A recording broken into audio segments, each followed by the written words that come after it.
नाजरीन 2023 7 अक्टूबर 2024 25 और अब 26 शुरू हो चुका है।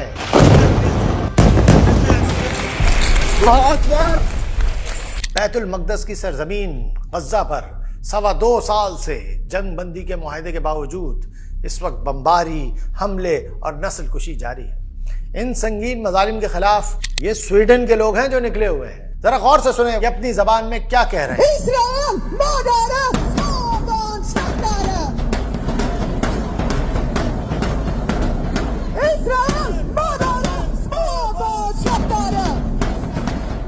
अच्छा, ये पहली बार नहीं निकले, ये कोई 2 साल पुरानी वीडियो नहीं है, अभी 25 जनवरी 2026 की वीडियो है। बस बताना ये था कि आप किबले अव्वल को मत भूल जाइएगा। ये स्वीडन के लोग भी कोई फारिग लोग नहीं हैं। अपने सब कामकाज, रोजगार, धंधे छोड़कर, सारे मसाइल छोड़कर इसराइल को गालियां देने सड़कों पर निकल आए। समझे कुछ? बस यही वजह है कि हम बार बार इस्लामी निज़ाम ज़िंदगी का शऊर बेदार करने की कोशिश